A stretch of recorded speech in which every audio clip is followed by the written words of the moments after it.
final de Señal Global. Le doy a conocer que después de 3 meses precisamente de tensión, transacciones políticas y crisis institucionales en Italia, ya se dio la elección de un gobierno que estará conformado entre Movimiento Antisistema 5 Estrellas y la ultraderechista Liga del Norte. Aquí la información. El Movimiento 5 Estrellas y la ultraderechista Liga formarán finalmente un gobierno de coalición en Italia después de que el primer ministro apoyado por ambas formaciones, Giuseppe Conte, haya presentado su lista definitiva de miembros del gabinete después de una semana crítica. Conte, de 53 años, acudió de nuevo ante el jefe del Estado italiano, Sergio Mattarella, y aceptó su encargo de formar gobierno, una labor que ya le encomendó el 23 de mayo y a la que renunció tras el veto a su propuesta del euroscéptico Paolo Savona como ministro de Economía. El resultado es un ejecutivo compuesto por 18 ministerios y cuya presidencia, aunque en manos de Conte, estará flanqueada por los líderes del Movimiento 5 Estrellas y la Liga, Luigi Di Maio y Matteo Salvini, que ejercerán como vicepresidentes. El Movimiento 5 Estrellas, la formación más votada en las elecciones del pasado 4 de marzo, se ha hecho con 9 ministerios y Di Maio se hará cargo personalmente de Desarrollo Económico, Trabajo y Políticas Sociales. Por su parte, la ultraderechista Liga contará con 6 ministerios, el más importante, el de Interior, que estará bajo el mando del propio Salvini, auténtico azote contra la inmigración irregular. El juramento del nuevo gobierno tendrá lugar el viernes en el Palacio del Quirinal y acto seguido dará inicio el traspaso de poderes en el Palacio Chigi, sede de la presidencia del gobierno, con el primer ministro saliente Paolo Gentiloni. En los próximos días, el nuevo ejecutivo deberá obtener la confianza en la Cámara de los Diputados y el Senado, lo que se da por descontado debido a la mayoría del Movimiento 5 Estrellas y la Liga. Y bueno, pues ahí está la información.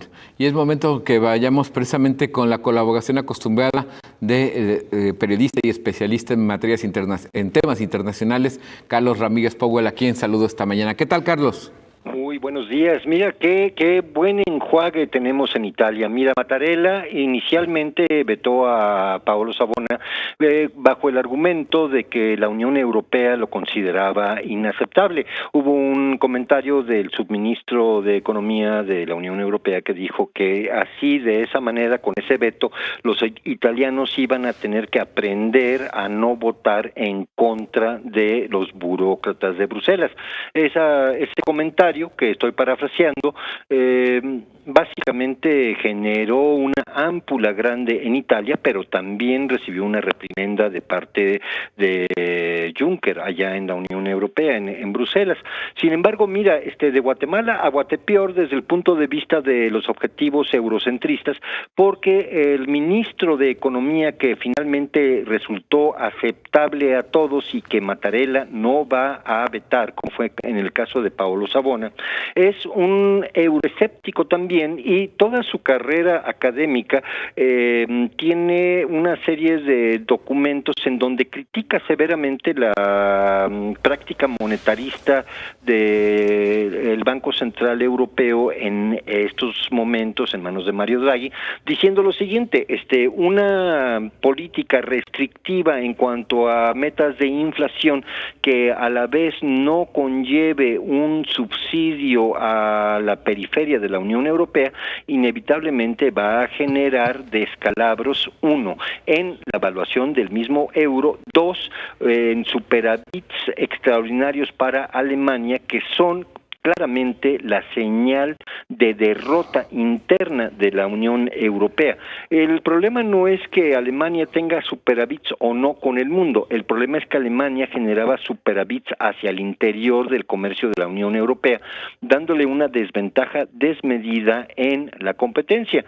El caso más dramático de esto lo escribe Giovanni Tria, es obviamente el caso griego, y Giovanni Tria tiene una posición académica que, no siendo tan radical como la de Paolo Savona, es lo suficientemente importante en cuanto a su contraposición a la visión alemana como para haber dicho de que Alemania sí había renunciado a la imposición de su política sobre Europa por la vía militar, pero que todavía no había renunciado a la imposición de sus objetivos por la vía financiera, y que el trabajo de la Unión Europea de aquí en adelante consistía efectivamente en buscar un reequilibramiento en las políticas fiscales y de aliento fiscal a la industria y al comercio, a través de un financiamiento diferenciado entre los países del Arco Sur y los países del Arco Norte.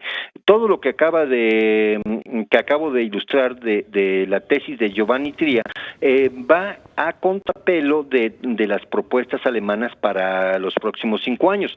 Sin embargo, la advertencia de Giovanni Tria va a tener cada vez mayor importancia en el marco general de las discusiones de la Unión Europea por una razón muy sencilla.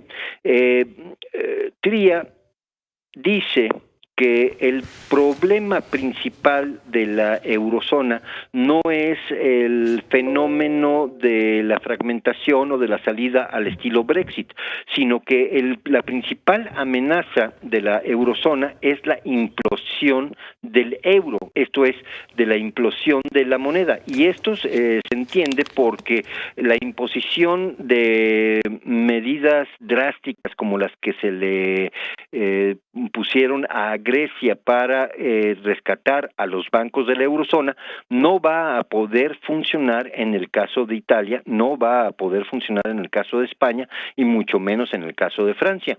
Entonces, mira, con la llegada de Giovanni Tria a la cartera de Economía y de Paolo Savona, que sí queda dentro del gabinete como secretario de Asuntos Europeos, tenemos a una Italia militante que va a estar en el piso de debates, generando una corriente política importantísima en contra de Alemania.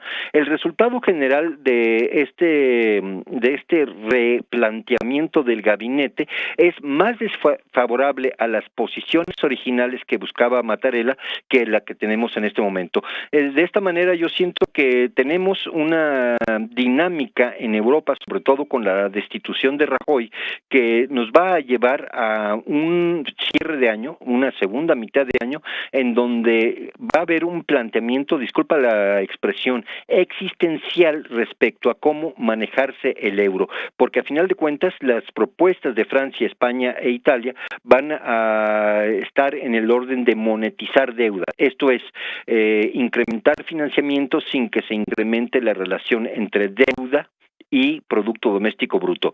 Ese es el corazón de la disputa y los partidos de oposición en Italia, que ahora son gobierno, van a tener una posición de primerísimo lugar en el debate en toda la eurozona. Carlos, breve, ¿a qué nos dirías? Con esto que sucede en Italia y España, ¿qué podemos esperar? ¿Nuevos vientos a la Unión Europea o oscuros nubarrones? Mira, efectivamente, oscuros nubarrones, pero es que esos no son resultado de las elecciones y del problema político. Sí.